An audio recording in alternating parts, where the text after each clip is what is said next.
Oh my gosh. Okay. So excited. I did a thing where I actually read the entire book and then thought, wait, I listened to the book. Now I need to buy the ebook. I need to just talk to this author. And here she is. So this is like a thing that I feel like not enough of us do is like people create this amazing content in the world and we all think they're like so far out of reach. There's my little pun. All right. So let me do the formal introduction of this week's guest. Today's guest is on a mission to create opportunities and connections for others. She's the founder and CEO of Weaving Influence, a full service marketing agency specializing in digital and integrated marketing services and public relations for authors, business leaders, coaches, trainers, speakers, and thought leaders. Her firm has provided a wide range of services to help clients launch nearly 200 books, enabling authors to build their brands, acquire more business customers, and increase book sales. She's the author of Reach, Create the Biggest Possible Audience for Your Message, Book, or Cause. The book takes an in depth look at what it takes to achieve the greatest possible influence, provides valuable advice for targeting key audiences, offers a variety of practical steps for cutting through the noise, and shares best practices for cultivating community, reveals practical strategies for growing an online presence.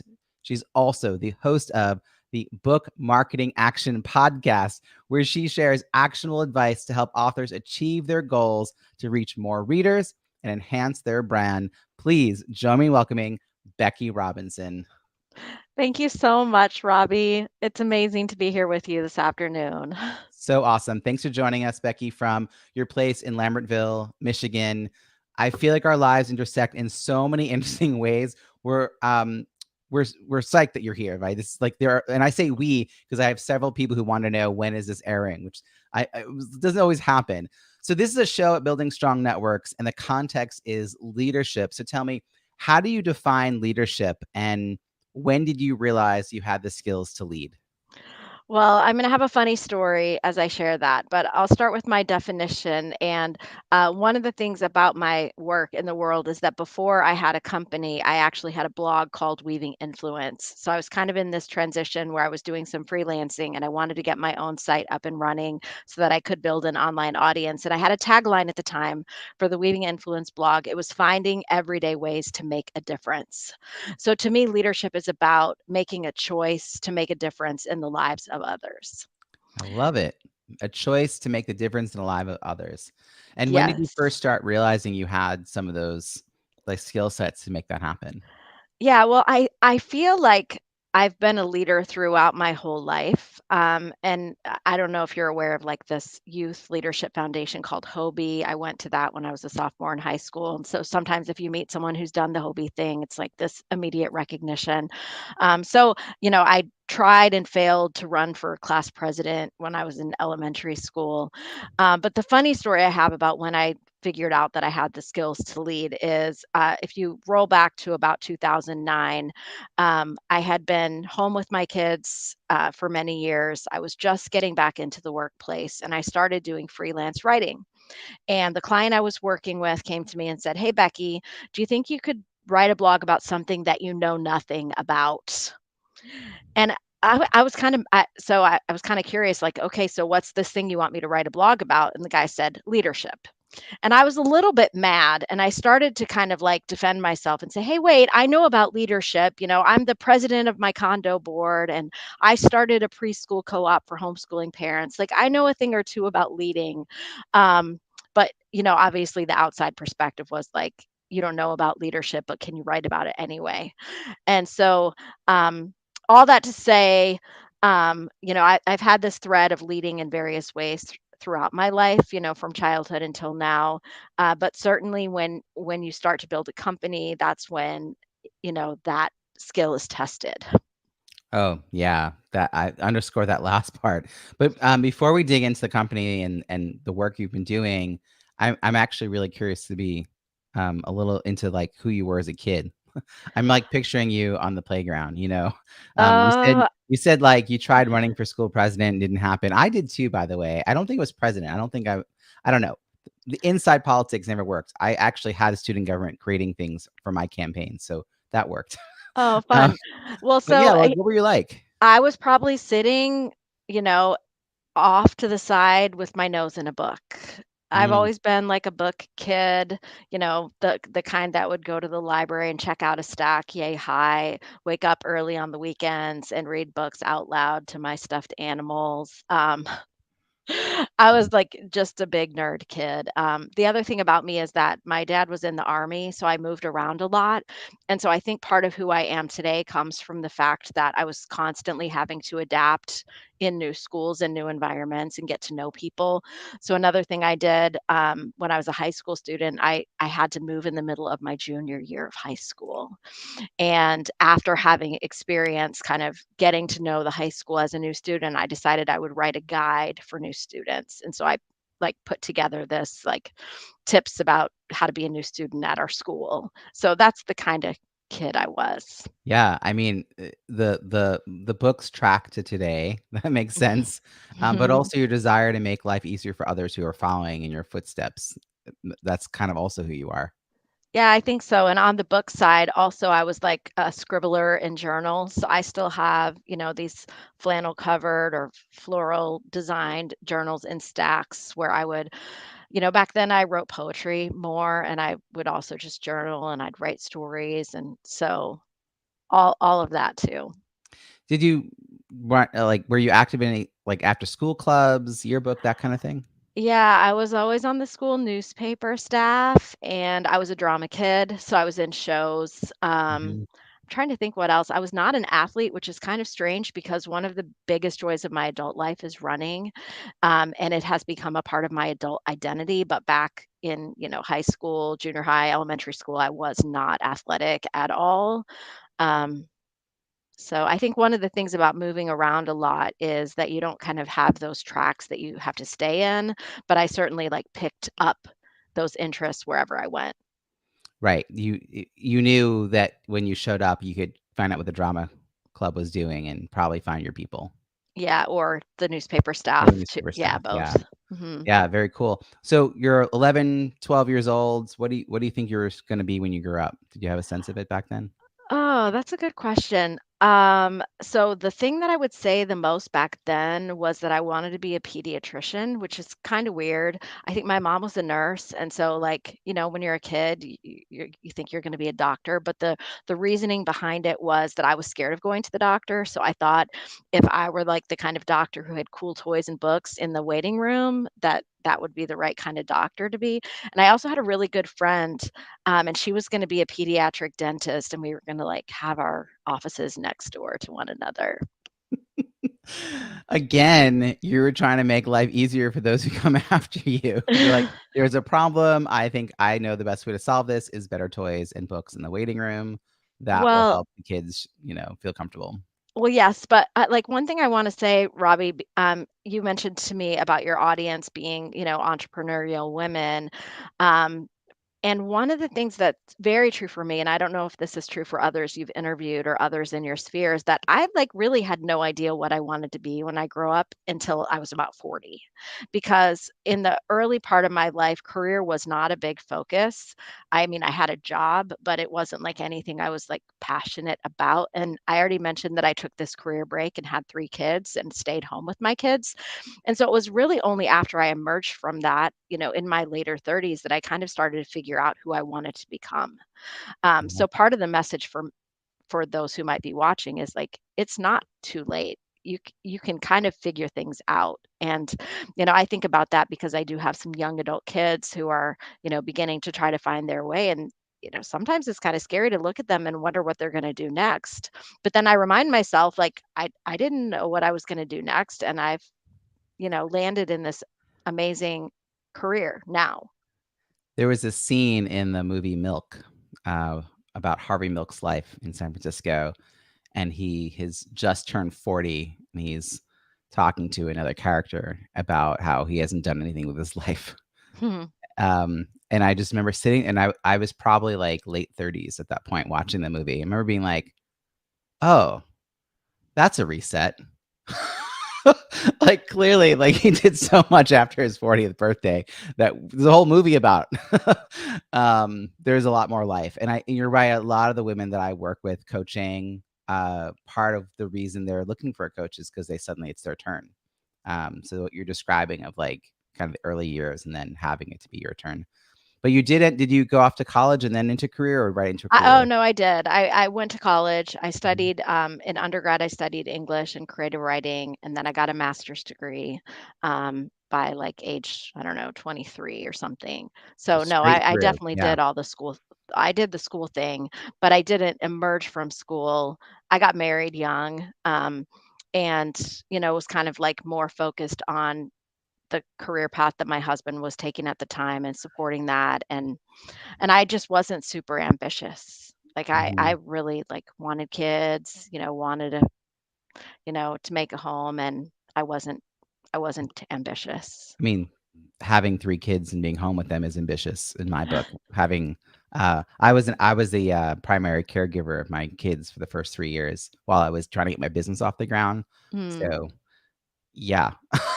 Yeah, it's Like, it's a lot. that's a I mean, lot. I'll sometimes say I homeschooled my oldest until 3rd grade, and I will sometimes say that those years when I was home and homeschooling and I had, one that I was schooling and toddlers, like, that was way harder than running an organization. Mm, yeah, a lot of transferable skills in a lot of ways. So your story has this big shift then. Your kids get to a certain level of, dressing themselves or something, and then you're like, have this passion. How did you refine or how did you discover that what you want to do now? Like how like suddenly you had the sort of the, oh, maybe there's something in the future for me. But how did you start to peel back the what could that look like? Sure. So there were two different kind of formational events that happened. The first one was my husband asking me, "Hey Becky, what are you going to do for work when the kids are in school?" And I didn't know because I'd been out of the workforce for so long. And at that point, the only thing that I could come up with was writing because Robbie, you and I already talked. I always loved writing, and so I started wondering, could I make a career out of writing? So that was the first thing. The second thing was New Year's Day, 2009, we had these family friends we would always get together with, and they had kids who were younger. So we had met these folks when we were in our early 20s, and now their kids were in their 20s. And so I was like, I don't know, in my later 30s. And one of the young women who was part of this family said, "You got to get on Facebook." I was like, really? So she set up a Facebook account. And right away, I'm Robbie, do you remember when you first got on social media? Mhm. All right, so it was like magic, like reconnecting with all these people from my past lives, people from high school, people from college. And I happened to be on Facebook one day, and a friend on Facebook said, "I'm looking for freelance writers. They have to be good." So I took a chance. I barely remembered this guy. I sent him a Facebook message and I said, I was interested in what you said about freelance writing. I've been doing some. It's a dream of mine to try to see if I can build a career writing. And then I said, but so and so from high school is a freelance writer, and so from high school is a freelance writer. Maybe talk to them first. And he came back and he was like, send me a writing sample. And so that was kind of the journey that began. I started doing freelance writing. I got hired to write that blog. When I started writing the blog, the marketing department said, "Hey, could you learn Twitter? Could you learn Facebook pages? Could you start doing some marketing of the blog to get an audience?" So I really, every single thing I do today and every single thing I wrote in my book, I learned it just by doing it. Because when I graduated from college in the early 90s, there was no email even. So it was all a matter of like, let's try some things, let's learn some things, let's see what works. And along the way, a big part of that was the people that I was connected to on the journey. I love that part of that early, sort of, part of your journey, I guess, is the reconnection to someone in your network that you hadn't talked to in a while. You weren't even sure how well he'd remember you, but you thought he might, right? So that your current message about reach kind of ties back to that. You're reaching out to the people already in your network, and that's something you and I have a shared sort of core value around. Um, Mhm. and I also love that, this idea like when the kids are in school, like what are you gonna do? And you're like, oh, like that's like it's almost daunting. Like, oh, really? Like I've just been in this for so long. Mhm. Um, And 2009 is both a long time ago and not at all a long time ago. It's this really weird thing where it it doesn't feel like that long, but so much has changed about how we communicate. And you were really riding that wave. I did Friendster and then MySpace and then Oh, Facebook. wow. Yeah, and each one of those, like, when I moved from Friendster to MySpace, my Friendster message, like, whatever under your name is like, "Not here anymore, find me on MySpace." And then MySpace, "Not here anymore, find me on Facebook." Um, it's funny, my Twitter now says, "Not here anymore, find me on LinkedIn." So, but yeah, the evolution of that time, we were all testing things out, and for you to find out how to apply that in a business sense right away is really interesting. When did you start to think of it as a business versus freelance? Because like the freelance piece, that's piecemeal, right? It Whereas you're building a business. How does that change? Yeah, so I'd love to share that with you. So the transition for me was I was doing some freelance writing projects, and then I actually got hired as someone's employee. So I was working for a leadership consultant, and the first project I had was to help launch his book. And so when I did that, I was leveraging a lot of my own personal social channels as part of it. And as a result, I had other people who had business books launching at the time. So this would have been by then, maybe 2011. And people started coming to me and asking me if I would help them launch their books as well. And to be honest, Robbie, at first that was not that compelling to me. I finally had a W-2 job, and it was flexible and remote, and it fit with what I was doing at the time. But that all changed the day that Jesse Lynn Stoner introduced me to Whitney Johnson. So the backstory is that as I was working and doing social media, Jesse Lynn Stoner, you probably don't know her, but Jesse is like this amazing network opener. Like I don't even know what to call her, but I met Jesse on LinkedIn before she started her leadership blog, and she was asking for some guidance, kind of generally about how to start a blog, and so I offered to have a phone call with her. So I think back then we were using GoToMeeting for face-to-face calls. And so I had a meeting with Jessie, and I taught her all about blogging. I might have done multiple calls with her. I don't think I ever charged her like as a business. It was all of just like a friendship, kind of mentoring, helping her figure out blogging. Um, so Jessie Lynn Stoner is a traditionally published author. Her co-author was Ken Blanchard. And so because of the connection to Jessie, when Jessie met Whitney and Whitney was launching her first book, Jessie, freely introduced me. She went on to introduce me to the Barrett Kohler community. Barrett Kohler became my publisher. Barrett Kohler became like the hugest referral of business into my organization. But it really all started with the introduction from Jessie to Whitney How did you meet Jesse? on LinkedIn when she Just was looking for help blogging. so were you connected already, or was this at a time when LinkedIn wasn't as busy with posts and Yeah, it's a good question, Robbie. I think that what happened was that Jessie had raised her hand to help on that first book that I launched. mm, And so she was a part of, someone's network or community connected to that launch. yeah. And when I saw that she needed help, I offered. And then we forged a really strong connection. I have to say, like, it's so helpful to hear this and think about it in the rearview mirror because for so many of us, at any point, this is the land in front of us that we haven't cultivated yet, and it's hard to see it. But if you see these examples of, you're doing someone a favor, you help somebody out, they appreciate it, they think you did a good job, they pass your name along. I mean, word of mouth referral is still absolutely the best thing you can get. Like I always say, I want you to invite your plus one to my whatever. Like I'm doing a Mhm. training later today. I'm like, who's your plus one? Sure, you can broadcast it everywhere. Oh, that's great. Thank you. It's lovely. But can you think of one person you want to invite? Because that one introduction is going to be so powerful and might actually get that person to pay attention and maybe do the thing. And so you got that kind of credibility. And then it happened that she was connected to Ken Blanchard and Whitney Johnson, who are both now household names within the world of business thinkers and thought leaders, right? So Mhm. back then, you and I were talking beforehand. Like I've known Dory Clark since 2008. People didn't know her name back then. They should have, but they didn't really know her name. Now she's one of those people that you can say in that same sentence, and everyone's like, "Oh yes, of course." So you happen to kind of get in that crowd, but you did so by being of service by providing value, by helping, so that people were just sharing your name. And you got into this. How did you feel after a while about being in the world of book launches, though? Was it becoming a passion or like just something you knew how to Oh, do? well, Like, how did certainly that shift? so. Well, let me go back. I Yeah. just want to highlight something that I think is really important. Sure. So, one of the reasons I think I had an easier time building a really strong network that eventually became super supportive is that the first couple of years that I was using social media, I wasn't trying to sell anything Mhm. because I was freelancing and because I had, a W-2 job and I was using social media more just as a way of connecting with people. I was able to be generous and give a lot before I actually had a business that I was trying to drive sales.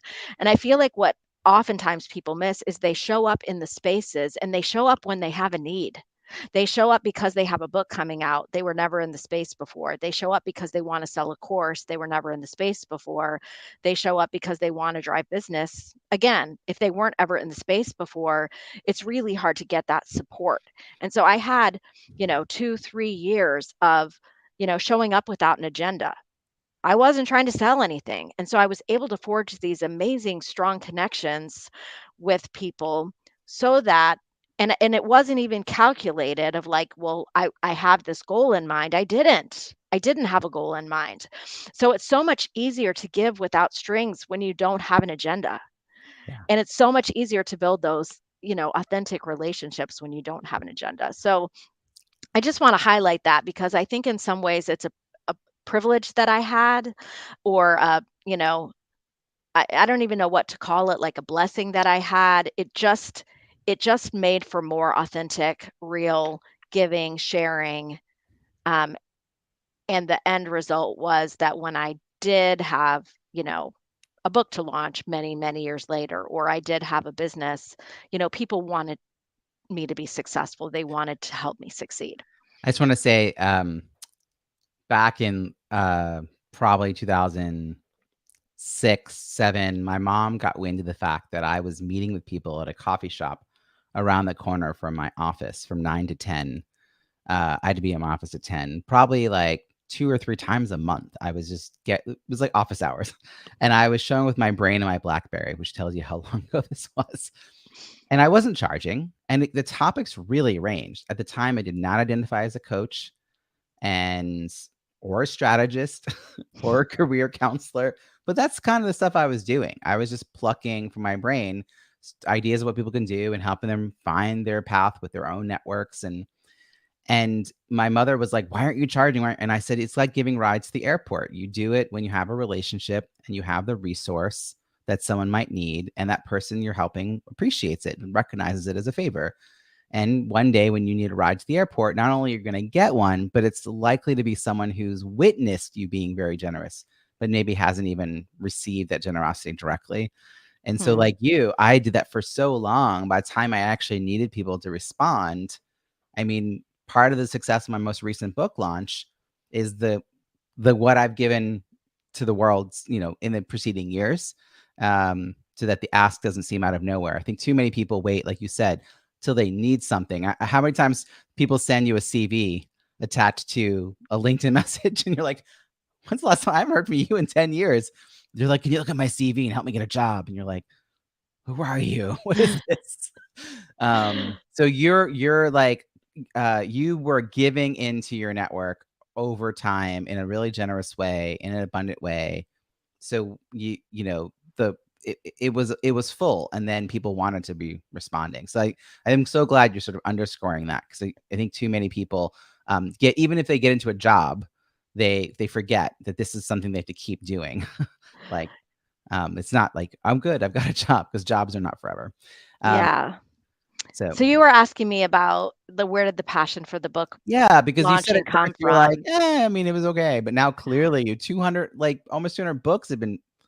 I'm Yeah, hoping you we've like we've it. launched a lot of books, and I do love it. I think honestly, I pretty much loved it from the beginning. Like the strategizing of it, the preparation, in my world, and I think this is in the appendix of my book. I outline kind of the phases of book marketing. So you're building, or you're working, or you're launching. once the book has launched, it's advancing, it's keeping the book out there, continuing to add value.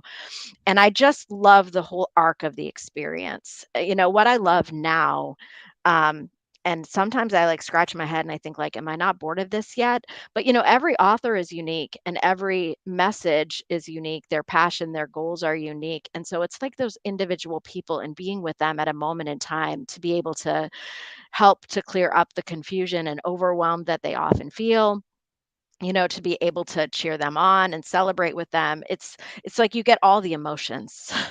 It's fun. Yeah, you get to be a guide to someone who's got a really valuable message because they Mhm. probably wouldn't have committed to and followed through with the book writing if it wasn't valuable because it's a really the writing itself is like a really hard part of this.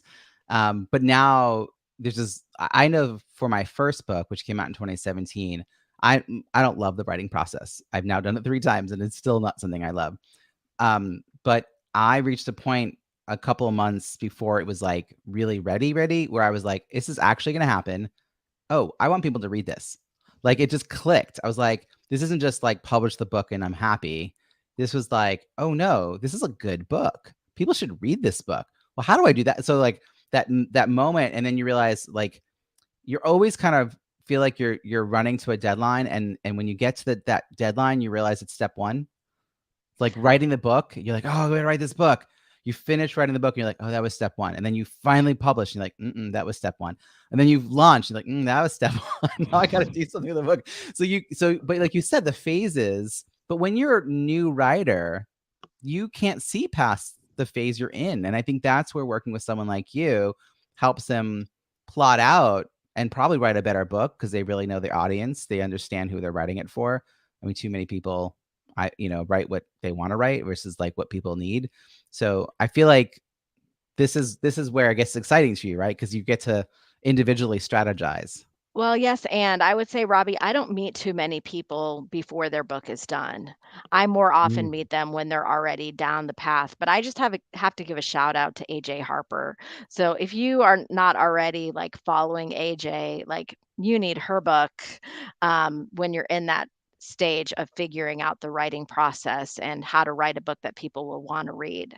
Mhm. Most of the time, so what happens with writing a book, I think, is like you said, Robbie, that writing process is so overwhelming. What I really want is I want people to start thinking about marketing their book before they write it. I want them to be building their networks before, like as they're writing the book.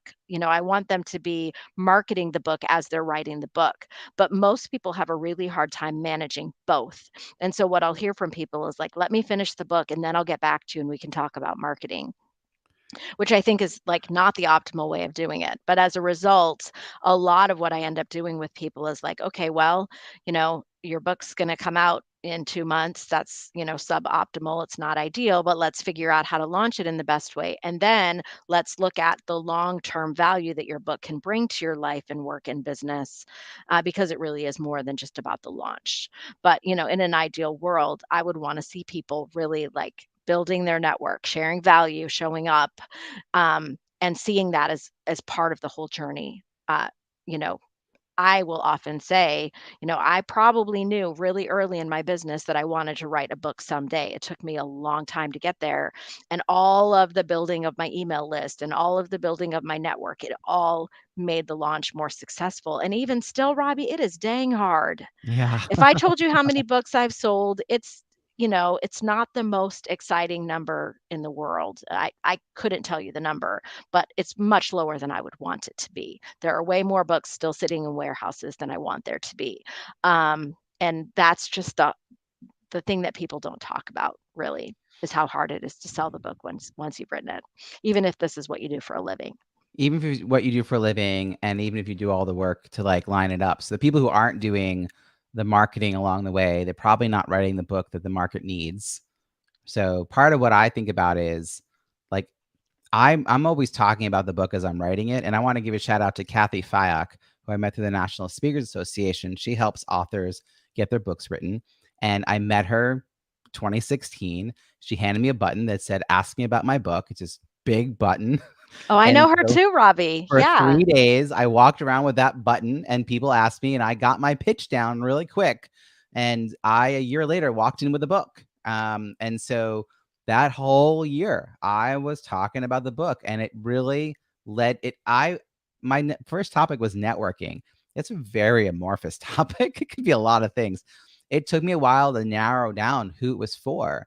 And it was those conversations that helped me crystallize it. So instead of writing an encyclopedia of everything networking, I got to write a slim, quick, actionable book that resonated with the people who needed it. And that's I mean, I think when people say to you, like, I'm still working on writing the book, I'm like, do you want it to be the book you want to write or the one people want to buy and actually read? Because that's still so different. We all have like stacks of books that we buy on behalf of friends, and then it's like, it's a good book, but I haven't gotten around to reading it, which is why I was so like, again, I said it in my intro, the fact that I got your book, immediately listened to it, and then I was like, I first of all, I agree with everything in the book. I'm like, oh my God, it's amazing.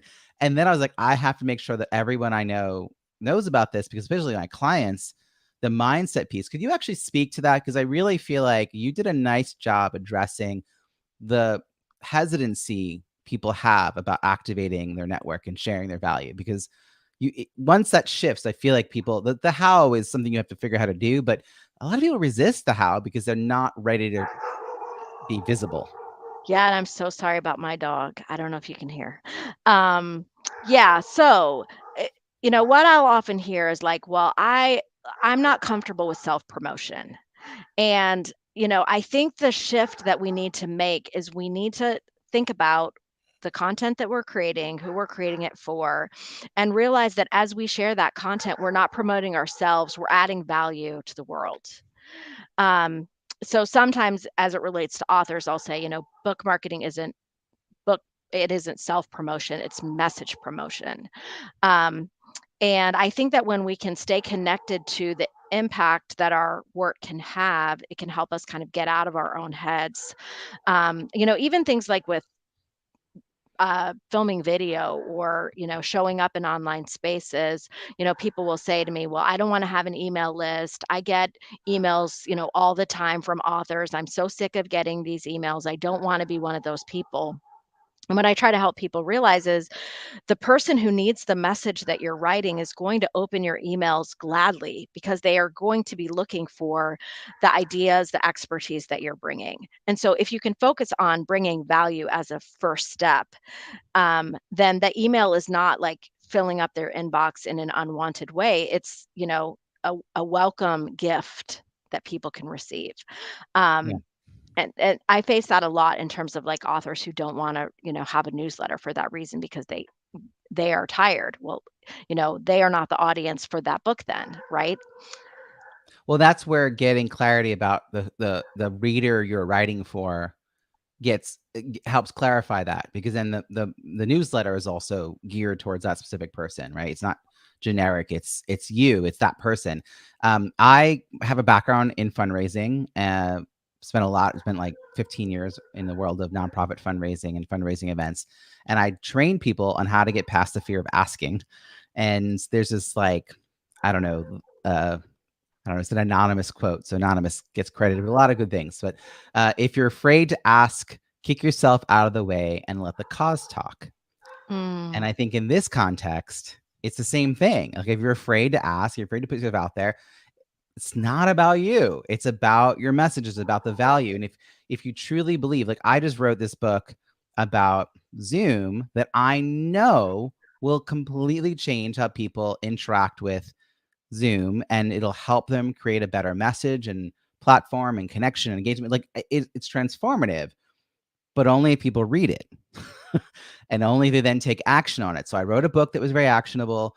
That part's done. But now I got to get people to read it. So my favorite reviews of the book are the friends of mine who are professional speakers and facilitators and trainers. And they're good. They're doing this really well. And they're the ones who like kind of opened it to, like, I said 2 or 3 sentences was fine. And then they were like, oh, this is actually a book that I can't put down. I read the whole thing, and they wrote 4 paragraphs for the review. Like, they were kind of like doing it as a favor, like, let me glance. And then they're like, whoa. So part of, for me, the launch process and the review in particular, it's not about the reviews. I, Up to maybe the first 100, it's about the reviews.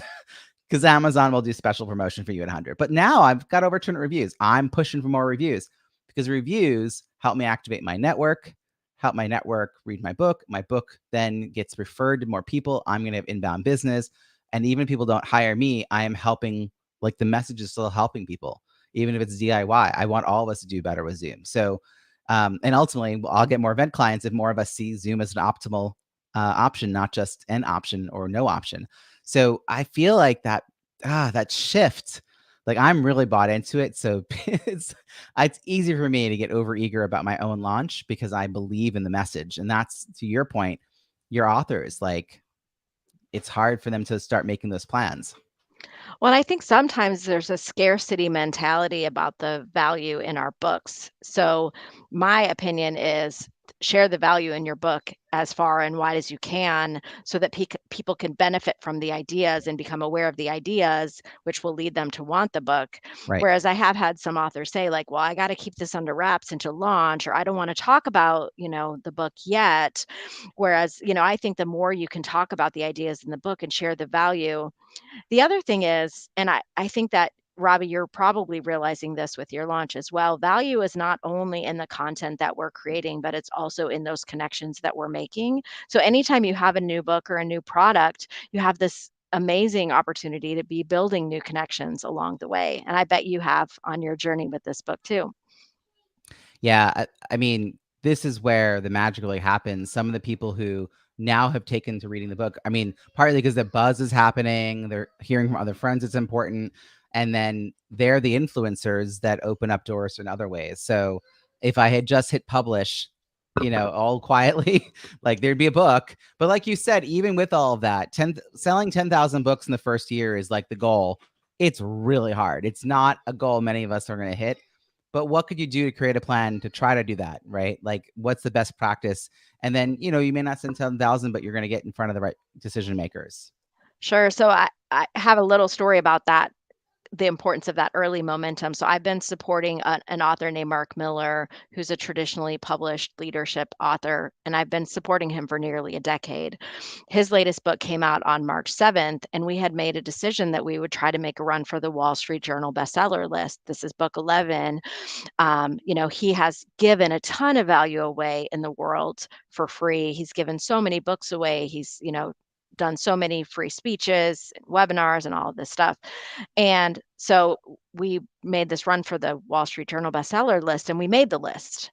But when I was reflecting about it, the even the action, if we had tried to drive as many sales as possible in week one, I think we registered 5,500 sales or 5,600 sales in week one. Even if we had fallen short and not made the list, that momentum of those books in the world early makes it far more likely that the book over its lifetime will have a bigger impact. Mm-hmm. And so, like you said, Robbie, it's really hard to sell 10,000 books the first year. But you just have to do the things that would set you up for that, even if you're going to fall short of the goal. Well, similarly, I always tell authors to aim to get 50 reviews on Amazon because the systems you set up to create that, it everything else you're talking about falls into place. Like you can't do that by accident. So you're going to create some systems. You're going to have to create a launch team. You're going to have some messaging. You're going to have to actually have a plan. And even if you don't hit 50 right away, even if it takes longer than you expected, it's still going to activate things, and you're still going to get more than 25 reviews. And I get pitched all the time by new authors who come through publishing companies like PR firms or publishing companies or like a podcast placement company. So they're spending thousands of dollars to get pitched to be on my podcast. And when I go to their Amazon, they have less than 20 reviews. And reviews don't sell books per se, but they are social proof on a sales page. And particularly if it's a book about networking, and it has 14 reviews. I'm like, you didn't really work at all to get your network to help you, but you're going to shell out money. So it actually diminishes my view of them in that case. And some of these are traditionally published, which is in itself, like obviously an accolade. Like they have to have a certain, I don't know, channels of social platforms to be chosen for that. But what do you think of in regards, like what makes a good launch in your opinion? Like what are there metrics that people aim for? Like how do you think of that? Yeah, that's a great question, Robbie. So, obviously sales are part of the mix. But because selling books is so hard, because I know selling books is so hard, what will sometimes happen is an author will come to me 2 or 3 weeks after launch and they'll have their sales data. And then they'll like kind of want to like do a check-in with me, like, are these the like, how are these numbers? Because I think no one really talks about that. So I think sales as a metric is a really difficult one. I also think it, a lot of times for nonfiction books, people are looking for the business outcome. So, if you're a speaker, you want more speaking. If you're a consultant, you want more consulting. I think sometimes a book drives those results, but not immediately. It's kind of the momentum of the launch and the publicity for the book and the conversations and all of that. You definitely will see growth of your business. I certainly have with mine, but it's not immediate. So that's a difficult metric too.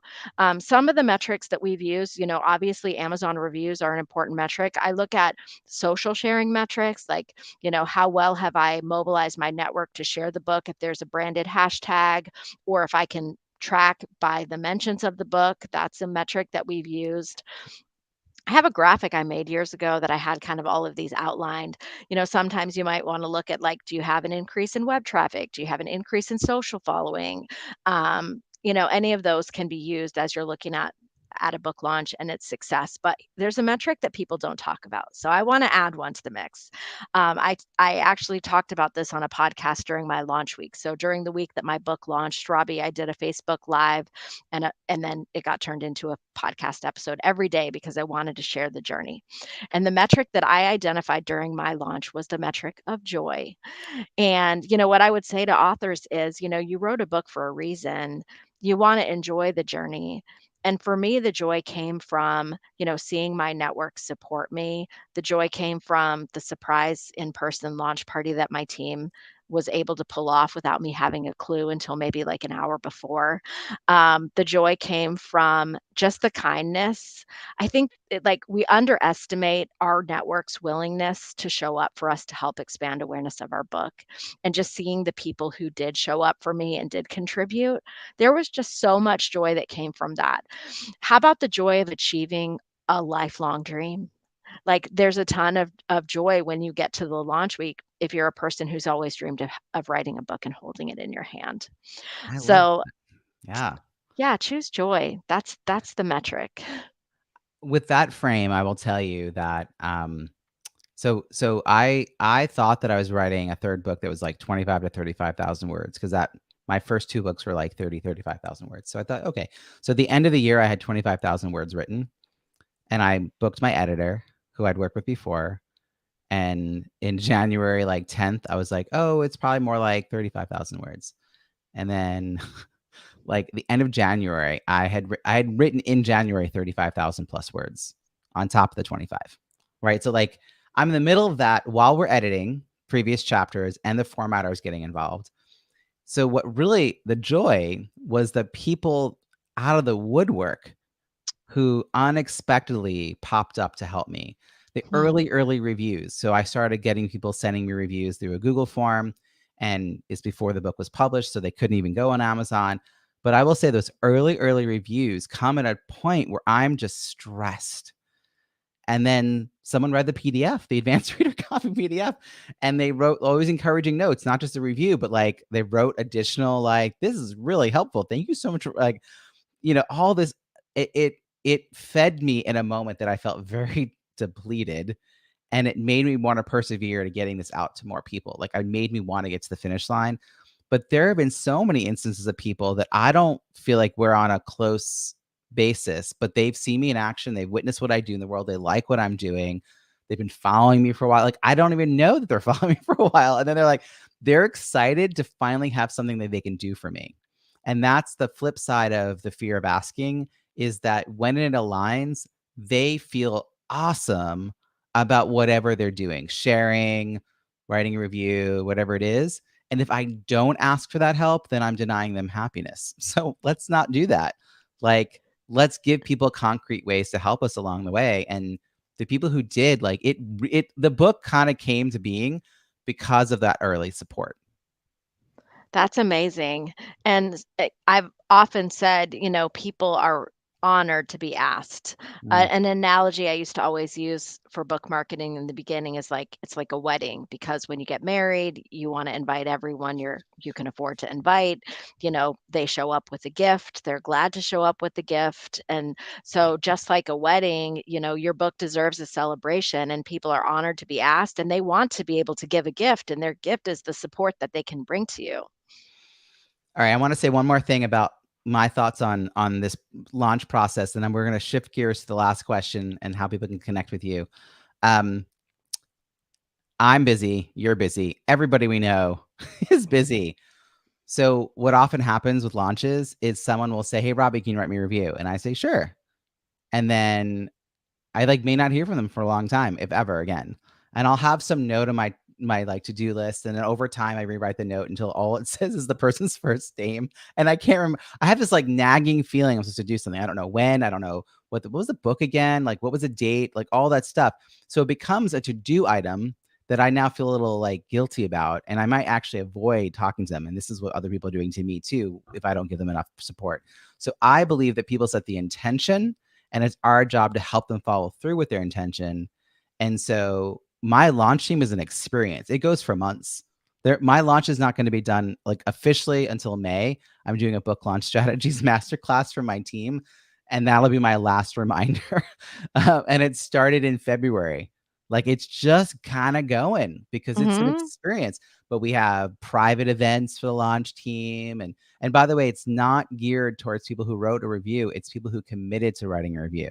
It's not an exchange for a review. I'm not saying like you gave me a review and now you get, it's like you committed to writing a review. So now I'm trying to support you in doing that. And life intervenes. But guess what? A review in June is still going to be really appreciated. It's okay. It's going to help. Mhm. So I just think sometimes people ask and they don't do the follow up or the support because they don't want to bother people, but then they don't feel good about it. And so I just wanted any thoughts you have about that sort of mindset. Well, I definitely think that it's important to follow up with folks. I've been looking at the data across 200 book launches, Yeah. and typically what we have seen is only about 10 to 40% of people who will commit to leaving a review actually follow through in a timely way. So, being able to keep people engaged for sure. I had one author I worked with, Pam McLean, and one of the things that she decided to do is every single day do a personal outreach to someone who had promised a review to follow up. The other Mhm. thing you can do is quite often people will come to you and they'll say, "Hey, Robbie, I just like finished your book and it was life changing and it helped me." In that moment is the best time to say, if you haven't already, could you please write an Amazon review? I also try to make sure that I acknowledge every single review. And so one of the things I set up early on was a template in HubSpot, which is what we use for email marketing. It's integrated with my inbox so that as soon as I saw a review, I could quickly pop in the template, write a personal note, and send an email thank you. In the beginning, I was also trying to send a handwritten card. I got these branded cards that have reach on the front. I kind of fell off on the handwritten cards for Amazon reviews somewhere along the way. But my book has been out nearly a year.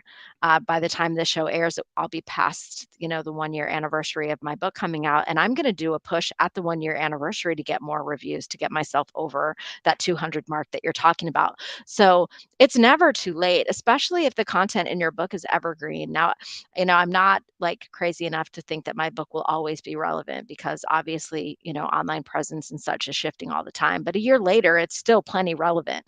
And so, for as long as it's relevant, I'm going to continue to share the book with others in a way that will cause them to read it and want to leave reviews so that more people can find it and get the value from it. There's a guy I'm following. His name is Dan Blank. We've not met yet. He's going to be on my show. He wrote a book called Be the Gateway. And I think it's similar content to my book. His book's been out for 5 years. He still has people taking selfies with the book and putting them on Instagram. So, the message is yes, Robbie, for sure, support the people who have shown an interest in reviewing your book and track with them longer. That connection to you is gold. Just the chance to be in your sphere and learn from you and see what you're up to. I'm sure that they're all getting tremendous value. So if you're watching this or listening later and you're on Robbie's launch team, whatever you can do before, the week is out, make sure you get that review posted. A friend of mine made me laugh out loud, actually, quite literally, because she said, I'm doing so many awesome things right now. She has a Robbie to-do list. That is awesome. And I did. I was like, wow. She says, yeah, it's not going away. I'm going to make sure I get it done. Listen, if we were to reconnect a year from now, and we are staying in touch, so that's not going to be a whole year, but let's say it's a year from now and I say, oh my gosh, Becky, it was a year ago that I interviewed you. What are we going to be celebrating on your behalf a year from now? What are you most looking forward to? Oh, wow. That's a really tough question, Robbie. Um, So one of the things I have in the works is looking to diversify the revenue in my own organization. So, for the longest time we've been, trading hours for dollars because we're a done for you marketing agency. I'm kicking off something new soon, and I'm going to offer some masterminds, which I've never done before. And I love being with people. So hopefully, Robbie, a year from now, I'm going to be able to say, hey, you know what? I'm happier at work than I've ever been because doing these masterminds matches to like my strengths and my joy. So hopefully that's what we're going to celebrate a year from now, Robbie, that the Reach More Readers masterminds are going to be thriving. I can't wait to celebrate that with you. That is super exciting. I will help you spread the word. How can people find you and follow your work? Sure. So, two websites. Weavinginfluence.com is my company website. BeckyRobinson.com is my personal website where you can find things about my book. Those are the two main places in terms of the places I own. At either place, you can sign up for my Friday newsletter. And if you're interested in learning how to grow your reach, my Friday newsletter has tons of ideas. Let's see. As far as social goes, I'm Becky RBNSN, which is my last name without the vowels. My primary channels are LinkedIn and Instagram. I do have Facebook. I still have Twitter. But if you want to see real content from me, LinkedIn and Instagram are the places to follow me. We also have a YouTube channel. The podcast is wherever podcasts are. And I can't wait to have you as a guest, Robbie. So hopefully people will check out the Book Marketing Action podcast. They'll come listen to my episode with you once we get that recorded. And, I'd be honored. That's awesome. also, I would welcome anybody to email me at any time. I'm Becky at weavinginfluence.com. And, in the event that my book would be of help to you and for some reason you don't have the means to purchase it at this time, I'm always happy to send a free copy of the book. So feel free to shoot me an email and say, hey, I'd like a free copy of the book. I believe that books are seeds. I want to give away as many as I can. I've already given away probably 800 copies of my book since it came out. I give away more every week. So let me know. I'd be happy to sign and send one to anyone. Brilliant. Wow, Becky, we'll have all those links in the show notes at ontheschmooze.com. Thank you so much for joining us. Great to be with you, Robbie. Thank you.